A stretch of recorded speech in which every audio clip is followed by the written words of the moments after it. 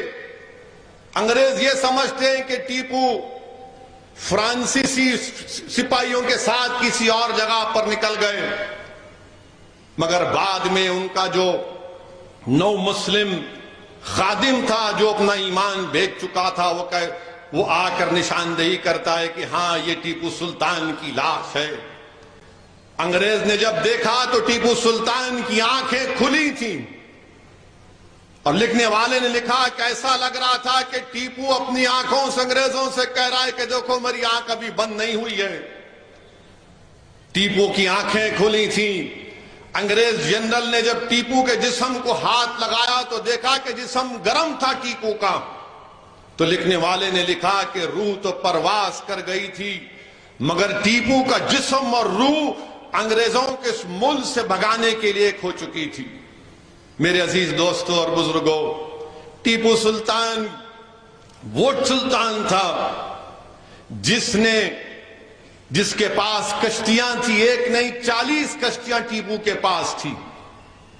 اس نے اپنا وفد بھیجایا تھا سلطنت عثمانیہ کے خلیفہ کے پاس، اور جب وہ وفد گیا تو ٹیپو نے یہ کہا کہ جب تم اس وقت استنبول کو جب وفد جا رہا تھا، ٹیپو نے کہا کہ راستے میں کربلا پڑے گا، امام حسین کے آستانے پر جا کر میرا سلام پہنچانا. ٹیپو سلطان کی قربانی کی ایک بہت بڑی کتاب، ایک داستان ہے میرے عزیز دوستوں اور بزرگوں. مگر آج وطن عزیز میں ایسے لوگ ہیں جو ٹیپو سلطان سے نفرت کرتے ہیں اور ٹیپو سلطان کی قربانی کو مٹانا چاہتے ہیں.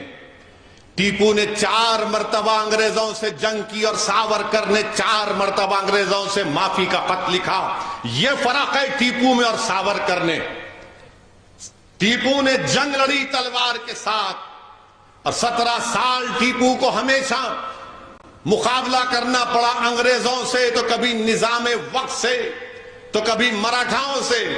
اور تاریخ نے بتا دیا کہ جو غداری کرتے ہیں ان کا بھی حال دنیا نے دیکھ لیا کہ وہی میر صادق کو، ٹیپو کے ایک کڑپا کے وفادار جنرل تھے، انہوں نے کہا کہ میر صادق کیا تو یہ سمجھتا کہ ہم نہیں جانتے کہ ہماری صفوں میں غدار کون تھا؟ اگر آج اللہ ہم کو فتح کر دے گا تو کل صبح میں ٹیپو تم کو پھانسی پر لٹکا دے گا. مگر میر صادق ہنستا ہے. تو وہ کڑپا کے ٹیپو کے وفادار جنرل ایک تلوار اٹھا کر میر صادق کی گردن اڑا دیتے ہیں. اور جب ٹیپو ڈوڈی دروازے کی طرف جا رہا تھا تو ٹیپو نے میر صادق سے کہا میں جانتا ہوں تو غدار ہے، مگر یاد رکھ نسل در نسل زمانہ ایسا آئے گا کہ لوگ تجھے دیکھ کر تھوکیں گے. اور وقت ایسا ہی آیا، آج بھی اگر کوئی لوگ میر صادق کی قبر کے پاس سے گزرتے ہیں تو کہتے ہیں کہ گندی بدبو آ رہی، یہاں سے ہٹ جاؤ. یہ غداروں کا حال ہوتا ہے. میرے عزیز دوستوں اور بزرگوں، پھر ٹیپو سلطان کے تعلق سے بہت سی باتیں ہمارے مسلمانوں سے نفرت کرنے والے کہتے ہیں کہ ٹیپو ہندوؤں کے خلاف تھا. آج اس جلسے سے ان کو میں پیغام دینا چاہتا ہوں کہ ٹیپو ہندوؤں کے خلاف نہیں تھا. ٹیپو ان مسلمانوں کے بھی خلاف تھا جو انگریزوں کی غلامی کو قبول کر چکے تھے، جیسا کہ نظام وقت نے کیا تھا. ٹیپو نے مراٹھاؤں کے خلاف تھا کیونکہ انگریزوں سے ملے تھے اس وقت کے مراٹھا. ٹیپو کرناٹکا کے نواب کے خلاف تھا کیونکہ وہ انگریزوں سے لڑنا نہیں چاہتے تھے. بلکہ ٹیپو نے مسلمانوں کی جماعت کو اپنی سلطنت سے باہر کر دیا تھا. ٹیپو عیسائیوں کے بھی خلاف تھا کیونکہ انگریزوں سے ملے ہوئے تھے. یہ ٹیپو سلطان تھا. مگر آج ان لوگوں کو جواب دینا ضروری ہے کہ جو ٹیپو سلطان کے تعلق سے یہ کہتے ہیں کہ ٹیپو ہندو بھائیوں کے خلاف تھا. تو میں ان پاگلوں سے کہنا چاہوں گا کہ کتاب ہے جس کے آتھر کا نام بی این پانڈے ہے. بی این پانڈے کیا کہتے ہیں ٹیپو سلطان کے بارے میں، اور یہ مورخ ہے، یہ بڑے مشہور مورخ ہے، اور یہ کوئی ایسا نہیں لکھ دیتے من گڑھ کہانیاں، ان کے پاس ہر چیز کا ریکارڈ ہوتا ہے. بی این پانڈے نے ایک کتاب ہے جس میں انہوں نے اورنگزیب اور ٹیپو سلطان پر لکھی. انہوں نے ٹیپو سلطان کے بارے میں کیا لکھا کہ ٹیپو ایک ارکاٹ میں ایک اللہ کے ولی تھے. مستان اولیاء کے نام سے ان کے نام پر ٹیپو رکھا گیا. ٹیپو کے تعلق سے وہ کہتے ہیں کہ ٹیپو نے جگت گرو ہندو مٹھ کے سنگری کو خط و کتابت کی، ان کو تحفے اور تحائف دیے. انہوں نے ان کو 12 ہاتھی دیے، سونا دیا، ہیرے جواہرات دیے. سری نارائن سوامی مندر کو میلاکوٹ میں ایک سونے کا کپ سری سکنتیشورا مندر کو ننجاگنڈ میں ٹیپو نے دیا. ٹیپو نے 7 چاندی کے کپ، 1 چاندی کا ادان سری رنگناتھا مندر کے سری رنگا پٹنم کو دیا. ٹیپو نے پیسے دیے کنجاویرم کی مندر کی تعمیر کے لیے. ایک چیریٹ تہوار ہوتا تھا، ٹیپو اس میں بھی اپنی حکومت کی طرف سے پیسے دیتے تھے تاکہ پٹاخے پھوڑے جائے. ٹیپو زمینات دیے گنڈی کوٹ کی مندر کو. یہ بی این پانڈے لکھتے ہیں. ٹیپو نارائن سوامی مندر کو زمینات دیے. چنا کے سوامی مندر کو جو منچور میں ہے ٹیپو نے زمینات دیے. ٹیپو نے پولیوندالا میں وہاں پر اس مندر کو انعام لینڈ دیے. یہ تمام چیزیں کیا بتاتی ہیں؟ ٹیپو نے جو کرسچین کمیونٹی میں سیرین کرسچین ہوتے ان کے انتظام کیا. آرمینین عیسائیوں کے لیے ٹیپو نے ان کو پوری سہولتیں فراہم کی.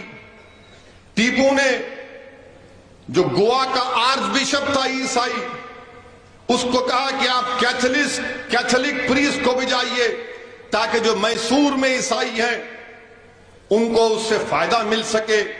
یہ تمام چیزیں کیا بتاتی ہیں؟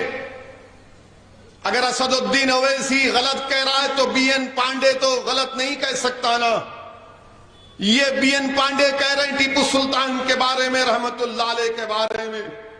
میرے عزیز دوستوں اور بزرگوں، اور ٹیپو سلطان کے بارے میں یہ بھی بات مشہور ہے کہ جب مراٹھاؤں سے جنگ ہوتی تھی، اس وقت کے مراٹھاؤں سے 2 مرتبہ ٹیپو سلطان جنگ میں جب وہاں کی مراٹھا خواتین ان کے قبضے میں آئیں تو ٹیپو سلطان نے ان کو علیحدہ انتظام کیا اور اپنی فوج کے ساتھ ان خواتین کو واپس مراٹھاؤں کے حوالے کیا.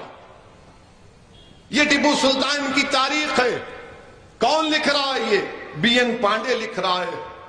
میرے عزیز دوستوں اور بزرگوں، بی این پانڈے لکھتے ہیں کہ ٹیپو سلطان نے اپنی زندگی میں کبھی شراب کو ہاتھ نہیں لگایا.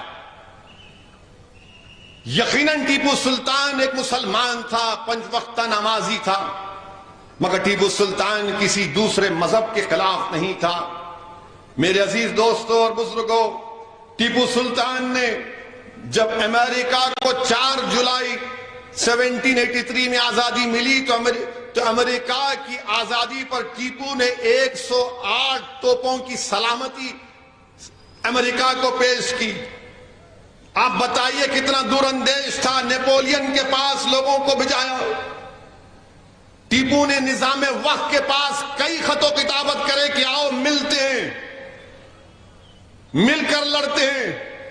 ہمارا دشمن انگریز ہے، غلامی قبول نہیں کرنا چاہیے انگریزوں کی.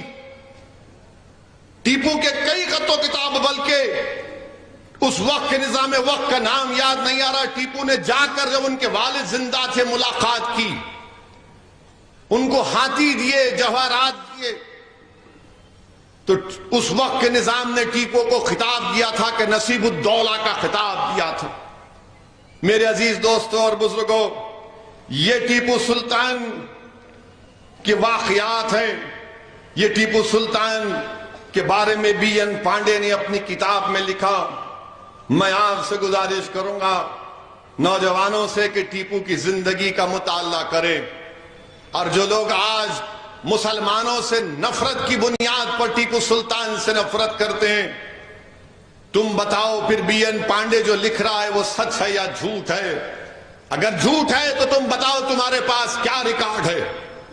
ہاں بادشاہ وقت ہے، اگر کوئی بادشاہ کے خلاف لڑے گا تو بادشاہ مذہب نہیں دیکھتا تھا۔ میرے عزیز دوستوں اور بزرگوں، وہیں پر اگر یہ بات بھی اگر ان کو سمجھ میں نہیں آئی تو بھارت کی آزادی کے بعد 1950 میں ہم کو پہلا آئین ملا، کانسٹیٹیوشن ملا۔ اس آئین کی جب کتاب بنائی گئی تھی، اس کتاب میں بھارت کے کانسٹیٹیوشن میں ان تمام لوگوں کی تصاویر ہے جو آج بھاجپا کے لوگ ٹیپو سے نفرت کرتے ہیں۔ بتاؤ کیا تم سردار پٹیل سے زیادہ عقل مند تھے، یا تم ہو کہ سردار پٹیل کی موجودگی میں جو بھارت کی آئین کانسٹیٹیوشن بننے کے بعد ایک کتاب چھاپی گئی تھی، قانون ساز اسمبلی، کانسٹیٹیوشن اسمبلی کہتے ہیں، اس کتاب میں ٹیپو سلطان کی فوٹو ہے، اس کتاب میں ٹیپو سلطان کی فوٹو ہے، جھانسی کی رانی کی فوٹو ہے، رام لکشمن سیتا کی فوٹو ہے، گوتم بدھ کی ہے، مہاویر کی ہے، گرو گوبند کی ہے، اکبر بادشاہ کی ہے۔ اب بتاؤ یہ لوگ کیا کہیں گے جب جنہوں نے آزادی کی لڑائی لڑی اور بھارت کا آئین بنایا، اس پہلی کتاب میں ٹیپو کی فوٹو ڈالی تو ان کو بڑی پیٹ میں درد ہوتا ہے آج بھی۔ میرے عزیز دوستوں اور بزرگوں، ہم کو ٹیپو سلطان کی قربانی کو یاد رکھنا پڑے گا، ٹیپو سلطان کی قربانی کو یاد رکھنا پڑے گا۔ جب ٹیپو لڑ رہے تھے، انگریزوں نے تینوں طرف سے ان کو محاصرے میں لے لیا تھا، تو ان کا 9 مسلم خادم جو اپنا ضمیر بیچ چکا تھا، پکار کر کہا کہ ٹیپو ہتھیار ڈال دو، انگریز تم کو تمہاری شان کے مطابق تم کو عزت دیں گے۔ تو ٹیپو نے کہا کہ نہیں، مجھے ایسی عزت نہیں چاہیے جس میں انگریزوں سے مجھ کو غلامی کرنا پڑے گا۔ تاریخ بتاتی ہے کہ آج جتنے بھارت میں رجواڑے ہیں، جتنے بڑے بڑے خاندان جنہوں نے بھارت کے کونے کونے میں حکومت کی تھی، کیا تم نے مقابلہ کیا تھا انگریزوں سے؟ جھانسی کی رانی نے کیا تھا، ٹیپو نے کیا تھا، بتاؤ کتنے راجاؤں نے کیا تھا؟ ٹیپو نے پرواہ نہیں کی اپنے خاندان کی، اس کا خاندان کبھی وہاں سے نکال کر بنگال لے کر چلے گئے، کلکتہ سے ٹولی گنج لے کر چلے گئے۔ میرے عزیز دوستوں اور بزرگوں، ٹیپو نے انگریزوں کی غلامی کو قبول نہیں کیا۔ وہیں پر ہم دیکھتے ہیں عزیز دوستوں، مورخ لکھتا ہے کہ جب ٹیپو سلطان کی لاش کو جنازے کی نماز کے بعد قبرستان کی طرف لے جایا جا رہا تھا، تو آپ اندازہ کر سکتے ہیں کہ مئی کے زمانے میں گرمی کا موسم ہوتا ہے، خوب گرمی تھی، اور جب ٹیپو کا جنازہ جا رہا تھا تو اس میں ہندو بھی رو رہا تھا، کیونکہ جب ٹیپو انگریزوں سے مقابلہ کر رہا تھا تو ہندو مائیں بہنیں اپنی جانوں کو بھی قربان کر رہی تھی ٹیپو کے لیے، کہہ رہے تھے کہ سلطان نہیں مرے گا، ہم ٹیپو سے پہلے مریں گے۔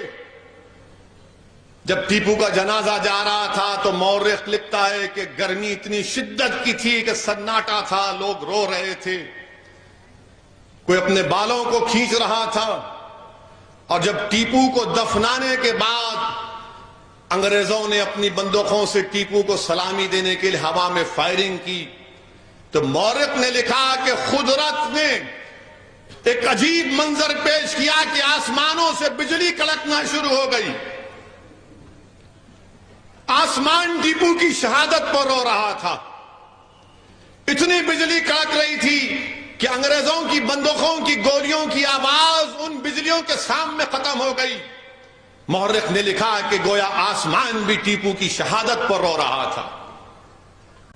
کیا مورخ یہ لکھتا ہے کہ جب کیرلا میں خواتین اپنے چھاتیوں پر کپڑا نہیں پہنتی تھی تو کس نے کہا کہ چھاتیوں کو کپڑا پہننا پڑے گا؟ ٹیپو نے کہا تھا۔ ٹیپو نے کیا کہا تھا کہ اگر مرد اگر ایسا کرتے، بتایا گیا نہیں کرتے، تو کہا کہ خواتین کو بھی اپنے چھاتیوں کو کور کرنا پڑے گا۔ انسانوں کی بلی دی جاتی تھی، ٹیپو نے کہا غلط ہے۔ میرے عزیز دوستوں اور بزرگوں، آج یہ بیوقوف ظالم لوگ ٹیپو کو بدنام کرتے ہیں۔ 2018 میں برطانیہ میں ایک مشہور و معروف آکشن کی کمپنی، حراج کی کمپنی، اس کا نام کرسٹیز ہے، کرسٹیز۔ انہوں نے ٹیپو کے انگوٹھی حراج کی۔ اس کی قیمت جب میں پڑھا تو تعجب کر رہا تھا۔ اس کی قیمت، اس جو انگوٹھی بکی انگریز پاؤنڈ کی 1,45,000 پاؤنڈ، 1,45,000 پاؤنڈ کی انگوٹھی کا ٹیپو کی حراج ہوئی۔ اور اس انگوٹھی پر کیا لکھا ہوا تھا؟ رام کا نام لکھا ہوا تھا۔ تو کرسٹیز جو آکشن کمپنی نے لکھا کہ تعجب کی بات ہے کہ ایک مسلم بادشاہ کے پاس اس طرح کی انگوٹھی ہے، تو اس سے کیا معلوم ہوا کہ ٹیپو ہندوؤں کے خلاف نہیں تھا، ٹیپو انگریزوں کے خلاف تھا، ٹیپو ہر اس مذہب کے ماننے والے کے خلاف تھا جو انگریزوں کی غلامی کو قبول کرنا چاہتے تھے۔ مگر ٹیپو غلامی کو قبول نہیں کرنا چاہتا تھا، ٹیپو اس ملک کو انگریزوں کی غلامی سے آزاد کرانا چاہتا تھا۔ ٹیپو عظیم مجاہدین آزادی ہے اس بھارت کا۔ اسی لیے سمویدھان بنانے والوں نے ٹیپو کی فوٹو بھارت کے سمویدھان کی پہلی کتاب میں جھانسی کی رانی کے ساتھ شائع کی۔ تو جو لوگ آج ٹیپو اور ساورکر کی بحث کر رہے ہیں، کہاں زمین اور کہاں آسمان، کوئی مقابلہ نہیں ہو سکتا ٹیپو سے، کوئی مقابلہ نہیں ہو سکتا۔ اس نے اپنا سب کچھ قربان کر دیا تھا اس ملک کو آزاد کرانے کے لیے۔ میرے عزیز دوستوں اور بزرگوں، وہیں پر ہماری جنگ آزادی میں 26 سپٹمبر 1943 میں نیتا جی سبھاش چندر بوس نے انڈین نیشنل آرمی بنائی تھی۔ مسلمان نیتا جی سبھاش چندر بوس کے ساتھ بھی تھے۔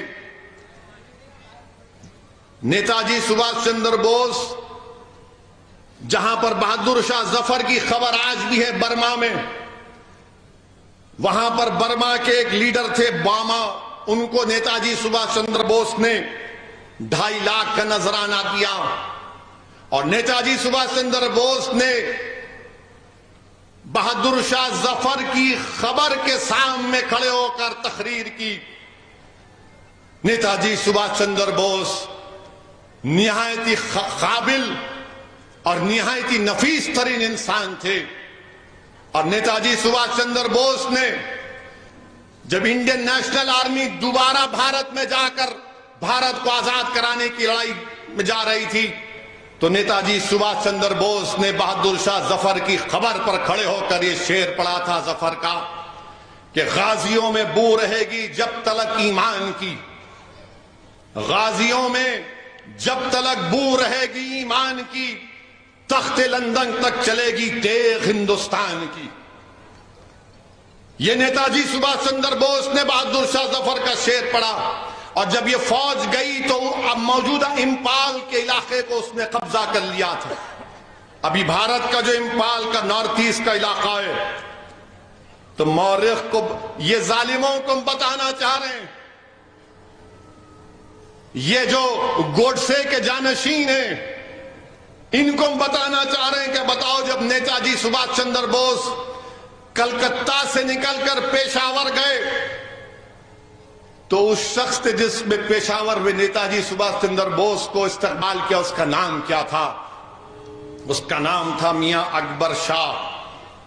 نیتا جی سبھاش چندر بوس جب جرمنی سے یورپ سے ایشیا سب مرین میں گئے، کون تھا وہ جس نے نیتا جی سبھاش چندر بوس کے ساتھ تھا؟ اس کا نام عابد حسن تھا، حیدرآباد کے عابد حسن صفرانی، وہ ساتھ تھے۔ اس کے بعد جو نیتا جی نے پہلا ڈویژن بنایا فوج کا، جو نارتھ ایسٹ موجودہ بھارت کا نارتھ ایسٹ میں گئے، اس کا فوج کا ڈویژن کا انچارج کون تھا؟ محمد زماں اس کا نام تھا۔ اور کس نے ترنگا لہرایا تھا امفال میں؟ اس شخص کا نام شوکت ملک تھا۔ نیتا جی سبھاش چندر بوس جو آخری مرتبہ پلین میں بیٹھ کر گئے، اس کے بعد نیتا جی کسی کو دنیا میں نظر نہیں آئے. کون تھا نیتا جی کے ساتھ ان کے زندگی کے آخری سفر میں؟ اس کا نام حبیب الرحمان تھا. اس کا نام حبیب الرحمان تھا.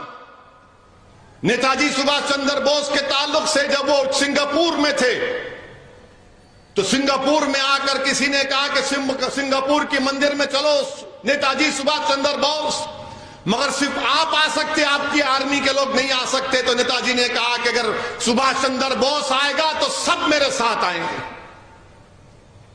یہ نیتا جی سبھاش چندر بوس تھے. اور پھر وہاں پر دوسری جنگ عظیم کے بعد انگریزوں نے جاپان کو ہرایا اور سنگاپور پر قبضہ کیا، تو وہاں سے ان لوگوں کو گرفتار کر لیا گیا تھا. لال قلعے میں ایک بہت مشہور مقدمہ چلا. 5 نومبر 1945 کو لال قلعے میں مقدمہ چلا اور نیتا جی کی فوج میں جو لوگ تھے سپاہی ان کو لایا گیا. اور پھر مہاتما گاندھی ان نیتا جی کے سپاہیوں سے ملنے گئے تھے، انڈین نیشنل آرمی کے. تو مہاتما گاندھی نے ان سپاہیوں سے پوچھا سبھاش چندر بوس کے کہ تم کیسے ہو؟ تو انہیں کہا ہم اچھے ہیں. کسی چیز کی شکایت ہے؟ تو سپاہیوں نے کہا کہ گاندھی جی ہم کو جیل میں رکھا گیا ہے لال قلعے میں، مگر ہم کو چائے دی جاتی ہے، ایک ہندو کی چائے اور مسلمان کی چائے ہے، یہ کیسے؟ تو مہاتما گاندھی نے پوچھا پھر تم نے کیا کیا؟ تو انہوں نے کہا گاندھی ہم نے ہندو اور مسلمان کی چائے اور ہندو مسلمان کا کھانا ملا کر کھانا کھاتے ہیں. ہم نہ ہندو کی چائے پیتے ہیں، نہ ہندو کی چائے پیتا ہے، نہ مسلمان کی چائے پیتا ہے. میرے عزیز دوستوں اور بزرگوں، اسی لال قلعے کے مقدمے میں ایک آواز آ رہی تھی، نعرے لگ رہے تھے پورے بھارت میں. کیا نعرے لگ رہے تھے پورے بھارت اور دلی کی گلی کوچوں میں؟ کہ لال قلعے سے آئی آواز، سنگل، دلہن اور شاہ نواز. کون تھے سنگل؟ سنگل نیتا جی پریم سہگل ان کا نام تھا. گربخش، دلہن اور شاہ نواز، جنرل شاہ نواز تھے. ان تینوں کو سزا دی گئی تھی. طوفان مچ گیا دلی میں، انگریزوں کو پیچھے ہٹنا پڑا اور جنرل شاہ نواز بعد میں میرٹھ سے 4 مرتبہ کے ایم پی بنے. منسٹر آف اسٹیٹ ریلویز بھی جنرل شاہ نواز تھے. میرے عزیز دوستوں اور بزرگوں، یہ ہمارے بزرگوں کی قربانیوں کا ذکر کرنا ضروری ہے، کیونکہ آج ہر کوئی آ کر کہہ رہا ہے کہ پاکستان بنا رہے. پاکستان ہم نہیں بنائے، پاکستان جس نے بنایا اس سے جا کر پوچھو. ہم ذمہ دار نہیں ہیں پاکستان بنانے کے. ہاں ہم ذمہ دار ہیں بھارت کو آزاد کرانے کے لیے. ہمارے بزرگوں نے اپنا خون پسینہ اس میں بہا دیا، اپنی جانوں کی عظیم قربانیوں کو ہمارے بزرگوں نے پیش کر دیا. کیا نوجوانوں تم کو معلوم جلین والا باغ کیا ہے؟ نوجوانوں تاریخ پڑھو. تم اپنی زندگی کا مقصد صرف سیل فون مت بناؤ. تمہاری زندگی کا مقصد صرف انسٹاگرام یا سنیپ چیٹ نہیں ہے. تمہاری زندگی کا مقصد یہ کہ کتنے لائکس تمہاری فوٹو پر آئے. تمہاری زندگی کا مقصد یہ بھی ہونا چاہیے کہ تم تاریخ پڑھو، اپنی بزرگوں کی قربانیوں کو یاد کرو. جلین والا باغ کب ہوا؟ 13 اپریل 1919 کو جلین والا باغ ہوا. اس وقت کے مجاہدین آزادی کو گرفتار کر لیا گیا تھا. رولٹ ایکٹ کے خلاف سیف الدین، ڈاکٹر سیف الدین کے چلو تو ہندو، مسلمان اور سکھ نکل گئے، احتجاج کرنے کے لیے نکل گئے. تو اس وقت انگریز جنرل ڈائر آیا اور دیکھا کہ مجمع سناٹا ہے. ایک شخص تقریر کر رہا ہے. جنرل ڈائر کو بڑی تکلیف ہوئی، اس کے غرور کو، اس کے ناک کو ٹھیس پہنچی. اس نے فوج سے کہا گولی چلاؤ، فائر کرو. 1000 لوگ مر گئے اس میں. 1000 لوگ مر گئے، بچے، بوڑھے، ضعیف سب مر گئے اس میں 1000 لوگ. اور اس جلین والا باغ میں مرنے والوں کا نام آپ کے سامنے رکھتا ہوں. عبد الخالق صاحب، کارپیٹ فیکٹری کے ملازم 70 سال کے ہیں. عبداللہ ولد لال محمد 20 سال کے. احمد دین کریم بخش کے بیٹے 20 سال کے. احمد خان 11 سال کا بچہ، کم سن بچہ. برکات احمد 20 سال کے. الہی بخش، فتح محمد، شمس الدین، شیخ جان، عمر بخش، فیروز الدین، یعنی ہندو مسلمان سب کا سکھ کا خون اس میں شامل تھا، کیونکہ بھارت کو آزاد کرنا تھا. میں اس لیے ذکر کر رہا ہوں میرے عزیز دوستوں اور بزرگوں، تاکہ جلیان والا باغ میں مسلمان بھی شہید ہوئے یاد رکھنا ضروری ہے، ہندو بھائیوں کے ساتھ اور سکھ بھائیوں کے ساتھ. اور مورخ، انگریز مورخ لکھتا ہے The Other Side of Mutiny میں ایک چشمدید عورت کا واقعہ لکھتا ہے کہ وہ عورت اپنے شوہر کو تلاش کرنے نکلی تو لاشوں کے ڈھیر سے اس کی شوہر کی لاش نکلی. وہ غم میں نڈھال ہو کر اپنی شوہر کے لاش کے پاس بیٹھ گئی تو اس نے دیکھا کہ ایک بچہ، 10 معصوم بچہ، کم سن بچہ رو رہا ہے، زخمی ہے. تاریخ میں آیا کہ 1000 لوگوں کو جنرل ڈائر نے گولی مار کر ہلاک کیا، اتنے ہی 1200 کے قریب لوگ زخمی تھے. ایک کم سن بچہ تھا تو یہ خاتون اس بچے کو دلاسا دے رہی تھی، اور بچہ کہہ رہا تھا کہ مجھے میری اماں یاد آ رہی ہے، تم مت جاؤ یہاں سے، تم میرا ہاتھ چھوڑ کر مت جاؤ. وہ عورت یہ کہتی ہے، وہ انگریز مورخ کو، کہ میں نے کئی لوگوں کو پانی کی بھیک مانگتے سنا، میں نے کئی زخمیوں کو دیکھا. اس عورت نے کہا کہ میں نے کتوں کو اس لاشوں کو کھاتے ہوئے دیکھا. یہ ملک کو ہم کو آزادی ملی، ایسے نہیں ملی میرے عزیز دوستوں اور بزرگوں. ٹیپو سلطان کے ساتھ 10,000 لوگوں نے جام شہادت کو نوش فرمایا تھا. 10,000 لوگ ٹیپو سلطان کے ساتھ شہید ہوئے. جلیان والا باغ میں 1000 لوگ شہید ہوئے. یہ عورت چشمدید گواہ ہے. چوری چورا کا واقعہ، چوری چورا کے پولیس اسٹیشن کے پاس کون ذمہ دار تھا چوری چورا کا؟ عبداللہ اور لال محمد. عبداللہ اور لال محمد چوری چورا کے واقعے کے مجاہدین تھے. اور انگریزوں نے کیا کیا؟ چوری چورا میں بھون دیا لوگوں کو. عبداللہ اور لال محمد کو پھانسی کے تختے پر لٹکا دیا. چوری چورا کا واقعہ پڑھو. یہ لوگ وہ لوگ تھے جو اپنے کاروبار کے اعتبار سے چوڑیاں بیچتے تھے. آج ہم نے کیا کر دیا؟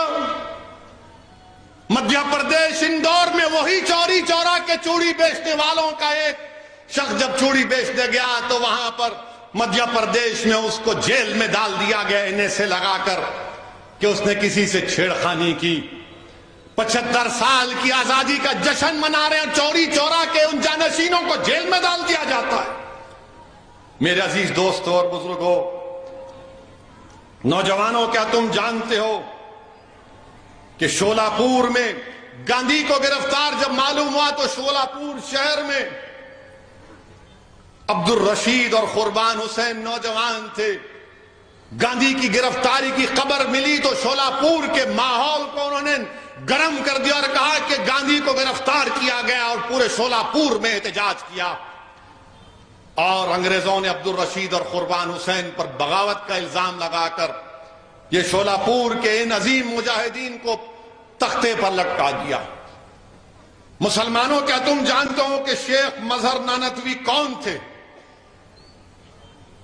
علماء جانتے ہیں شیخ مظہر نانوتوی کون تھے. اور شیخ مظہر نانوتوی رحمت اللہ علیہ کی ایک عادت تھی کہ اپنی زبان سے ہمیشہ اپنے ہونٹ کو چوستے رہتے تھے. اپنی زبان سے اپنے ہونٹ کو چوستے رہتے تھے. لوگ بولتے یہ کیا کرتے ہیں حضرت؟ اپنی زبان سے ہونٹ کو چوستے رہتے ہیں، کیا وجہ ہو؟ یہ عادت کیوں پڑی؟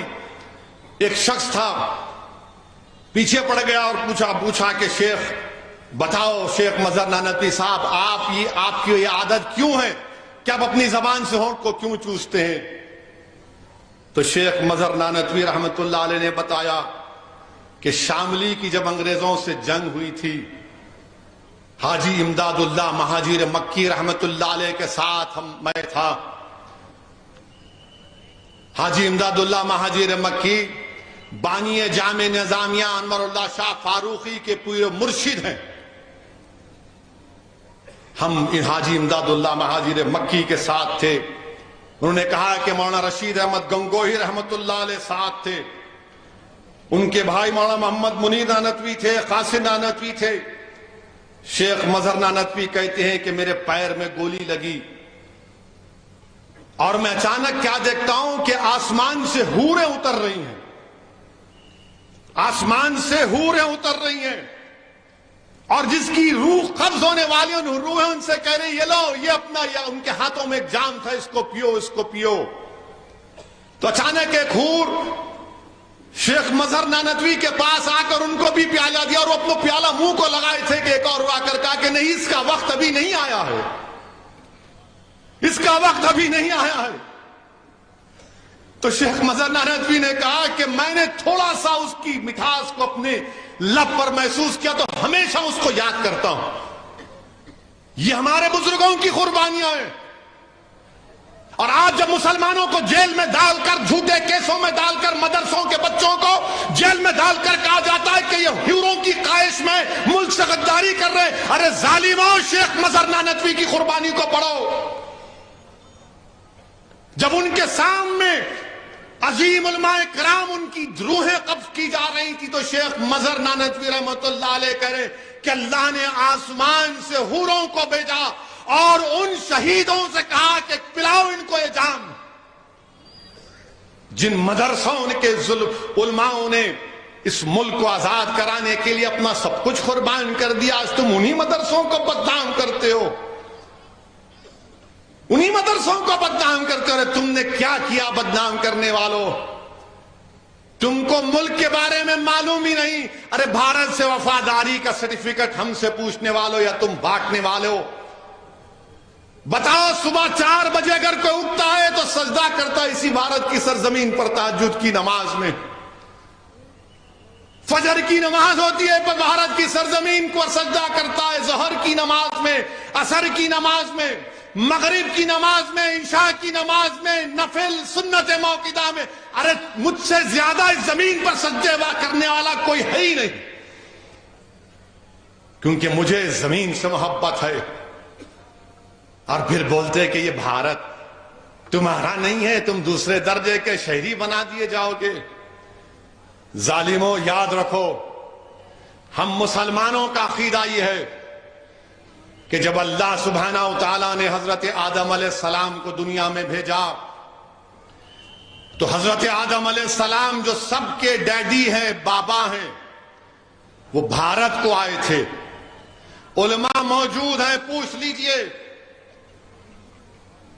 حضرت آدم علیہ السلام بھارت سے کئی مرتبہ حج کرنے گئے, وہ بھارت کو نہیں چھوڑے, حج کر کے واپس آئے. اور ہمارا عقیدہ یہ ہے کہ سب حضرت آدم علیہ السلام کی نسل سے ہیں, وہ سب کے باپ ہیں. میرے عزیز دوستوں اور بزرگوں, چھوڑو یہ باتیں جو مسلمانوں سے نفرت کرتے ہیں. اگر جہالت کی بنا پر کرتے ہیں تو میں ان سے اپیل کر رہا ہوں کہ تاریخ کا مطالعہ کرو. مجھے تکلیف اس بات کی ہے کہ ہم آزادی کے 75 سال منانے جا رہے ہیں, اور جس دن بھارت کے پردھان منتری لال قلعے سے تقریر کرتے ہوئے بھاشن دے کر کہا کہ بھارت میں مہیلاؤں کو, خواتین کو عزت ملنی چاہیے, ہم کو عزم لینا, حوصلہ لینا چاہیے کہ خواتین کو عزت کی نگاہوں سے دیکھنا چاہیے. ابھی پردھان منتری کا بھاشن ختم نہیں ہوا تو خبر آ گئی کہ بلقیس بانو کی جس نے عزت لی تھی ان کو گجرات کی بھاجپا کی سرکار نے ان کو چھوڑ دیا. پردھان منتری نے اپنی تقریر میں بیگم حضرت محل کا ذکر کیا. کون تھی بیگم حضرت محل؟ بیگم حضرت محل اپنے کم سن بچے کے ساتھ ہاتھی پر بیٹھ کر انگریزوں سے مقابلہ کیا تھا. ہاتھی پر بیٹھ کر شہید احمد اللہ ان کے ساتھ تھے. بیگم حضرت محل نے لکھنؤ کی ریزیڈنسی پر حملہ کر دیا, بلکہ انہوں نے ایک جنگ بھی جیتی تھی. بیگم حضرت محل نے ایک جنگ بھی جیتا. میرے عزیز دوستوں اور بزرگوں, انگریز پوری فوج کو جمع کیے، بیگم حضرت محل کو لڑتے لڑتے نیپال میں پناہ لینا پڑا۔ آج بھی ان کی خبر نیپال کی جامع مسجد میں بیگم حضرت محل کی خبر ہے۔ بی اما کون تھی؟ پردھان منتری آپ جانتے ہیں بی اما کون تھی؟ بھاکپا والوں، بی اما برقع پہن کر naan cooperation quit India movement میں تقریر کرتی تھی کہ گاندھی نے کہا بی اما سے۔ بی اما بیوہ تھی کون تھی؟ بیٹا بیمار تھا، شوہر جیل میں تھا، تو اس میوات کی بہادر ماں نے خط لکھا اپنے شوہر سے، کہا کہ خبردار اپنے بیٹے کی بیماری کا بہانہ مت بنا کر انگریزوں کے خلاف انگریزوں سے سمجھوتا نہیں کرنا۔ بتائیے پردھان منتری کیا اس طرح خراج عقیدت پیش کریں گے حضرت محل کو، بی اما کو؟ کیا اسی لیے بی اما حضرت محل نے اس ملک کے لیے قربانی دی کہ ان کی بیٹی جس کا نام بلقیس بانو ہے اس کو عزت لوٹنے والوں کو چھوڑ دیا جائے گا؟ کون ہے بلقیس بانو؟ 2002 میں بلقیس بانو کو گجرات کے اس پروگرام میں، جینوسائیڈ میں، بلقیس بانو کو اس کے پڑوسیوں نے اس کی عزت لوٹی۔ وہ بلقیس بانو جو پڑوسیوں کو چچا کہتی تھی، ان چچاؤں نے بلقیس بانو کی عزت لوٹی۔ وہ بلقیس بانو جس کے ہاتھ میں چوڑیاں تھیں، اس نے اس کی عزت لوٹنے والوں کی دکان سے اس وقت چوڑیاں پہنی ہوئی تھی، اس نے اس کی بلقیس بانو کی عزت لوٹی۔ بلقیس بانو حاملہ تھی جب اس کی عزت لوٹی گئی۔ بلقیس بانو کی 3 سال کی بچی تھی جس کو اس کی سامنے اس 3 سال کے بچی کو لے کر اس کے سر کو پتھر سے مار کر قتل کر دیا گیا۔ اس کے بعد باری باری سے ظالموں نے بلقیس بانو کی عصمت ریزی کی۔ بلقیس بانو کے سامنے اس کی ماں کو اور 4 رشتہ داروں کی عزت لوٹ کر ان کا قتل کر دیا گیا۔ بلقیس بانو برہنہ ہو چکی تھی، کپڑوں کا ٹکڑا لے کر آدیواسی بھائیوں بہنوں کے پاس بھاگتے چھپتے پھری، وہ کپڑا دیے۔ بلقیس بانو کے شوہر نے اپنی بیوی کو ہمت دلائی، میں سلام کرتا ہوں بلقیس بانو کے شوہر کو۔ اللہ مسلمان شوہروں کو بلقیس بانو کے شوہر سے حوصلہ حاصل کرو کہ اس نے اپنی بیوی کے انصاف کے لیے اپنے بیوی کے ہر طرح سے مدد کی۔ 2004 میں مقدمہ عائد ہوا۔ پولیس بلقیس بانو کی کہانی کو یقین نہیں کر رہی تھی، بلقیس بانو نے پولیس کے خلاف کیس کیا۔ میڈیکل ڈاکٹروں نے جھوٹی رپورٹ دی، بلقیس بانو نے ان کے خلاف رپورٹ کی، مقدمہ کیا۔ اس کا مقدمہ گجرات سے باہر ممبئی میں ہوا، ٹرائل کورٹ میں سزا ہوئی، پھر بمبے ہائی کورٹ میں ان کو سزا دی گئی۔ میرے عزیز دوستوں اور بزرگوں، 75 سال کی آزادی کا امرت اتسو منا رہے ہیں، اور بھارت کی ایک بیٹی کے ساتھ اس طرح کا سلوک کر دیا جاتا ہے کہ اگر کسی کی بیٹی کی عزت لوٹی جائے گی اور اس کو کہا جائے گا کہ کیا تم راضی ہو کہ تمہاری بیٹی کی عزت لوٹی گئی، اس کی بیٹی کو قتل کر دیا گیا، اس کے پیٹ میں جو حمل تھا وہ ضائع ہو گیا، اس کو چند سال کے بعد چھوڑ دیا جائے گا، تم راضی ہو؟ تو کوئی باپ، کوئی ماں، کوئی بھائی، کوئی بہن تیار نہیں ہوگی، کوئی انسان تیار نہیں ہوگا۔ جس کے دل میں انسانیت زندہ ہوگی وہ کہے گا کہ نہیں، ایسے ظالموں کو جیل میں سڑانا چاہیے۔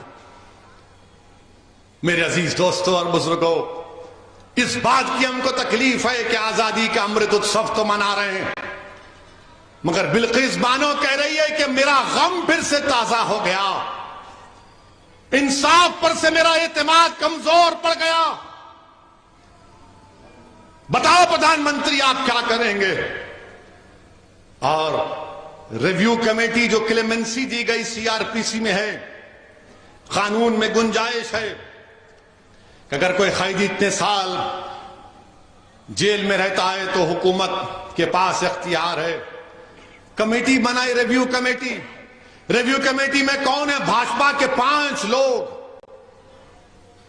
2 MLA اس میں، اور ایک صاحب تو گودرا کے ٹرین کے اس واقعے میں پروسیکیوشن کے وٹنس تھے، وہ موجود۔ جو ٹرائل کورٹ کا جج کی بھی رائے لینا پڑتا، اس نے کہا کہ نہیں چھوڑنا چاہیے ان لوگوں کو جنہوں نے بلقیس بانو کی عزت لوٹی۔ اس کی ماں کی عزت لوٹ کر 4 خواتین کو مار دیا، اس کی بیٹی کو مار دیا۔ ٹرائل کورٹ کے جج نے کہا کہ نہیں، چھوڑنا چاہیے۔ آزادی کا امرت اتسو منا رہے ہیں۔ دیش کی 50% آزادی سے کیا پیغام دیش دے رہا ہے؟ تھوڑی دیر کے لیے بھول جاؤ کہ وہ مسلمان تھی، تھوڑی دیر کے لیے سمجھو کہ وہ ہندو تھی، وہ عیسائی تھی، سکھ تھی، وہ انسان تھی۔ ہم ہندو مسلمان کے چکر میں ایک بچی سے جو اس کی عزت کے تار تار کو توڑ دیا گیا، آج بھارت میں کوئی آواز نہیں اٹھاتا۔ کہاں گیا وہ جذبہ، وہ روڈ پر آنا، وہ احتجاج کرنا؟ کچھ نہیں۔ کیوں کہ اس کا نام بلقیس ہے بول کر۔ یاد رکھو، آج بلقیس سے ہوا، کل کسی اور سے خدا نہ خواستہ نہ ہو جائے۔ اور وہ کیا کہتی ہے ملیز، وہ جو ریویو کمیٹی کے ملیز ایک ٹی وی چینل کے انٹرویو میں کہتی ہیں، کیا کہتی ہے؟ جن لوگوں نے بلقیس بانو کی عزت لوٹی وہ برہمن ہے اور سنسکاری ہیں۔ کسی کی بیٹی کی عزت لوٹنے والا سنسکاری ہو سکتا ہے ظالم؟ اگر تیری بیٹی کی کوئی عزت لوٹے تو سنسکاری کہے گا تو اس کو؟ اس طرح کی بات آن ریکارڈ کہی گئی۔ ہم بھارت کے پردھان منتری سے پوچھنا چاہ رہے ہیں، ٹرپل طلاق کا قانون آپ نے بنایا تھا، آپ نے پارلیمنٹ کے باہر کہا تھا کہ میں مسلم بہنوں کا بھائی ہوں۔ پردھان منتری بلقیس بانو بھی آپ کی بہن کی بیٹی ہے، پردھان منتری بلقیس بانو بھی آپ کی بھائی کی بیٹی ہے۔ آپ نریندر مودی ہیں مگر آپ دیش کے پردھان منتری ہیں، آپ ملک کے وزیر اعظم ہیں۔ ہم آپ سے اپیل کرتے ہیں، انصاف کی خاطر آپ اپنے اختیارات کو استعمال کریے اور ان 11 لوگوں کو دوبارہ جیل بھیجائیے۔ وہ بلقیس لاچار اور یتیمی کی حالت میں آج کہہ رہی ہے کہ میں دنیا سے بات نہیں کروں گی، میں دنیا سے بات نہیں کروں گی، انصاف پہ سے میرا بھروسہ اٹھ چکا ہے۔ ہم وزیر اعظم سے اپیل کرتے ہیں، ملک کے وزیر اعظم سے ہر شخص یہ اپیل کرتا ہے کہ بھارت کے پردھان منتری، تاریخ میں آپ کو کس طرح یاد کیا جائے گا وہ آپ فیصلہ کر لو۔ آپ 2 الیکشن جیت چکے ہیں مگر یہ انصاف کا معاملہ ہے، یہ انصاف کا معاملہ ہے وزیر اعظم۔ آپ ملک کے 133 کروڑ عوام کے وزیر اعظم ہیں، آپ صرف ووٹ ڈالنے والوں کے وزیر اعظم نہیں ہیں، دیش کے پردھان منتری۔ آپ اپنے اختیارات کو استعمال کرو۔ بلقیس بانو اپنے گھر سے نکلنے سے ڈر رہی ہے۔ ہم دیش کے وزیر اعظم سے، ملک کے وزیر اعظم سے کہنا چاہتے ہیں، آزادی کا امرت اتسو منائیے، مگر دیش کی 50% آبادی کو آپ کی سرکار نے، آپ کی پارٹی نے غلط پیغام دیا۔ یہ خواتین سے ناانصافی ہے۔ جو انصاف کو پسند کرتے ہیں وہ مایوس ہو چکے ہیں۔ جو باپ اپنی بیٹی کے واسطے پریشان ہیں وہ دیکھ کر بول رہا ہے کہ میری بیٹی کا کیا ہوگا۔ اس ملک میں کوئی دن نہیں جاتا جب ہماری خواتین پر ظلم نہیں کیا جاتا۔ کیا ظلم کرتے ہیں؟ انسان نہیں ہے جو عورتوں پہ ظلم کرتے، تم حیوان ہو، یاد رکھو۔ جو خواتین پر ظلم کرتا ہے وہ انسان نہیں ہے، حیوان ہے۔ تم کمتر جاہل بھی نہیں بلکہ تم اس جنگل کے شیر سے، حیوان سے ذلیل آدمی ہو جو خواتین پر ظلم کرتے۔ مرد کا مطلب یہ نہیں ہے کہ تم خواتین پر ظلم کرو۔ اور وہ ظالموں کو جب جیل سے چھوڑا گیا تو پھول کا ہار، مٹھائیاں بانٹی جا رہی ہیں۔ یہ سنسکار ہے؟ سوچ لو تھوڑی دیر کے لیے، اتنا بڑا مجمع ہے، میری آواز جو ویڈیو پر لوگ سن رہے ہیں، تم عالم تصور میں جا کر سوچو کہ بلقیس تمہاری بیٹی ہے اور اس کو عزت لوٹنے والوں کو اس طرح کا سلوک کیا جا رہا ہے۔ اگر تمہارے خون سے، آنکھ سے خون کے آنسو نہیں نکلیں گے تو تمہارے دل میں دھڑکتا ہوا دل نہیں رہے گا۔ مٹھائی کھلائی جا رہی ہے، پیر پڑے جا رہے ہیں۔ اچھا، اس میں ایک وائٹ شرٹ پہنا ہوا ایک آدمی بھی تھا، جا کر دوبارہ دیکھو ویڈیو. وائٹ شرٹ پہنا ہوا آدمی کون تھا معلوم آپ کو؟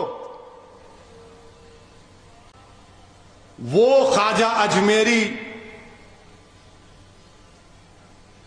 شیخ معین الدین چشتی کے آستانے پہ جو بم بلاسٹ ہوا تھا، اس میں 2 RSS کے لوگ ممبرز کو سزا ہوئی تھی، اس میں سے ایک شخص تھا وہ کھڑا ہوا ہے وہاں پر. میرے عزیز دوستوں اور بزرگوں، اسی لیے میں نے اپنی تقریر میں کہا تھا کہ بھارت میں اگر سب سے غیر محفوظ کوئی سمجھتا ہے اپنے آپ کو تو مسلمان. آج بھارت میں اگر سب سے زیادہ کوئی سمجھتا ہے کہ اس کی عزت نہیں کی جاتی تو مسلمان.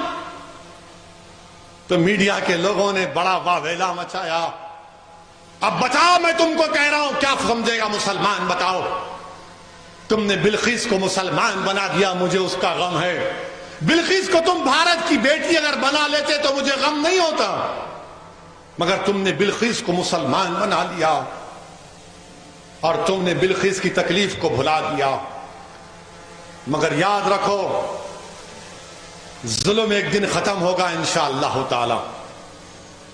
ظلم کرنے والوں نے ٹیپو کی جان لے لی اور کہا کہ ٹیپو ختم ہو گیا، مگر آج ہم دیکھتے ہیں کہ ظالم آج نظر نہیں آتا، ٹیپو کو شہید کرنے والے نظر نہیں آتے.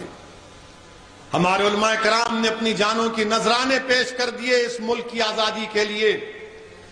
یاد رکھو، ظلم کی زیادہ زندگی نہیں ہوتی ہے، انشاءاللہ تعالی ظلم ختم ہوگا. میرے عزیز دوستوں اور بزرگوں، میری آپ سے صرف یہی اپیل ہے کہ ہم 75 سال کی آزادی کا جشن منا رہے ہیں.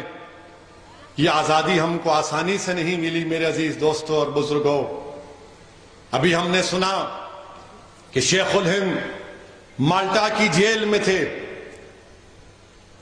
اور جیل کی کوٹری میں نہیں تھے، کھلے میدان میں ایک ٹینٹ لگا کر ان کے ساتھ 4 لوگوں کو رکھا گیا. ہفتے میں 1 دن نکلنے کی اجازت تھی. شیخ الہند کے جسم پر گرم گرم استری ان کے پیٹھ پر رکھ دی جاتی تھی. جب ان کا انتقال ہوا تو غسل دینے لوگ گئے تو انہوں نے دیکھا کہ شیخ الہند کے جسم پر یہ گرم گرم استری کے نشانات تھے. کہ اس لیے ہمارے بزرگوں نے قربانی دی. کیا تم کو بے عزت کرو گے؟ مگر یاد رکھو، یہ لوگ ہمارے لیے زندہ ہیں، یہ لوگ ہمارے لیے زندہ ہیں. ہم ان کو زندہ رکھیں گے. اور کیسے زندہ رکھیں گے؟ ان کے راستے پر اپنی زندگی گزاریں گے، وہی ایثار اور قربانی کے مظاہرے کریں گے، سنویدھان کے دائرے میں رہ کر انشاءاللہ تعالی ظالم کے ظلم کو روکیں گے. میرے عزیز دوستوں اور بزرگوں، اپنے ہمت اور حوصلے کو برقرار رکھیے، ایک طاقت بنیے. ٹیپو سلطان سے غداری کرنے والے مسلمان، سراج الدولہ سے غداری کرنے والے مسلمان، نواسہ رسول امام حسین پر پانی بند کرنے والے مسلمان، تو رسول اللہ صلی اللہ علیہ وسلم کو ارشاد مبارک کو یاد رکھیے کہ رسول اللہ صلی اللہ علیہ وسلم نے فرمایا تھا اخرج فإنک منافق. پہچانو ان منافقین کو، ان اپنی صفوں سے پہچانو کہ کون تمہارا دوست اور دشمن ہے. صبح قیامت تک یہ لوگ رہیں گے، مگر آپ سے اپیل کر رہا ہوں کہ پہچانو اپنوں کو اور اپنے سے ظلم کرنے والوں کو. تم کو دوست اور دشمن کی پہچان کی ضرورت ہے. کون تمہارا ہمدرد ہے، کون تمہارا ہمدرد نہیں ہے، پہچانو اس کو. اور میں اپنی طرف سے کہہ رہا ہوں کہ مجھے کامیابی ملے یا نہ ملے، میں لڑتا رہوں گا. میری جماعت کے رفقا لڑتے رہیں گے انشاءاللہ تعالی. کیونکہ جب مورخ تاریخ لکھے گا تو یہ نہیں لکھ سکتا مورخ کہ مجلس اتحاد المسلمین کا ایک ذمہ دار اسد الدین اویسی اور اس کے ساتھی الیکشن کے نتیجے سے ناکام ہو کر ناکام بیٹھ گئے تھے. نہیں، ہم ناکام، سیاسی انتخابات کی ناکامی ہماری ناکامی نہیں ہو سکتی. لڑنا ہمارا زندگی کا مقصد ہے. ہم لڑتے رہیں گے. آج نہیں ملی کامیابی تو کل ملیں گی. اور آخر میں ہمارے ریاست کے چیف منسٹر کا بھی شکریہ ادا کرتا ہوں کہ انہوں نے ایک لمبا جدوجہد آزادی کے سلسلے میں پروگرام کا اعلان کیا. مجھے ذرا تکلیف ہوئی، تعجب بھی ہوا کہ جب اخبار میں اشتہار آیا تو ایک بھی مسلمان کی فوٹو نہیں. تو میں فوراً کیشو راؤ صاحب کو اور کے ٹی راما راؤ صاحب کو بتایا کہ بھائی صاحب، تلنگانہ میں جو مشہور 4 مجاہدین آزادی ہیں ان کا تو ذکر کر دیتے. مولوی علاؤالدین رحمت اللہ علیہ، حیدرآباد کی مکہ مسجد کے امام، تقریر خطبہ دیا، جہاد پر خطبہ دے کر مجمع کو لے کر وومنس کالج جہاں پر وہ ریزیڈنسی تھا ترے باز خان کے ساتھ گئے. کالا پانی میں سب سے پہلے کون گیا؟ مولوی علاؤالدین رحمت اللہ علیہ کے 28 سال وہاں پر تھے. 28 سال ترے باز خان کو گولی مار کر سلطان بازار میں کئی دن تک لاش کو لٹکایا گیا. عابد حسن صفرانی حیدرآباد کے، یہ جے ہند کا نعرہ کس نے دیا؟ عابد حسن نے دیا. سبھاش چندر بوس کو نیتا جی کا خطاب کس نے دیا؟ عابد حسن نے دیا. یہ جو ترنگا کا فائنل ڈیزائن کس نے کیا؟ سریا طیب جی نے. یہ فائنل ڈیزائن جو ترنگے کا ہے، آج جو مسلمانوں سے بول رہے ہیں ترنگا پکڑو، آپ تو ترنگا 1930 میں نہیں پکڑے تھے، آپ تو گلی پکڑ لیے تھے، پتلی گلی. سمجھ گئے نا آپ کون تھے. بہرحال عزیز دوستوں اور بزرگوں، ہمت اور حوصلے کو بلند رکھیے، متحد رہیے، اپنی مسجدوں سے وابستہ رہیے، آباد رکھیے، علماؤں کے خدموں کے پاس بیٹھ کر دین سیکھیے. نوجوانوں، تم اس ملک اور مسلمانوں کا مستقبل ہو. تم کو نیک اور طاقتور بننا ہے. تم ہمارا مستقبل ہو، اور تم جب قابل بنو گے تو مستقبل کے جو پریشانی اور مشکلات پیدا ہوں گی تم مشکلات کا سامنا کر پاؤ گے. میں پھر سے منتظمین جلسہ کو مبارکباد بھی دیتا ہوں، شکریہ بھی ادا کرتا ہوں ان تمام لوگوں کا جنہوں نے اس جلسے کے انتظامات میں ہر طرح سے تعاون پیش کیا. بہت بہت شکریہ. وآخر الدعوانا الحمدللہ رب العالمین.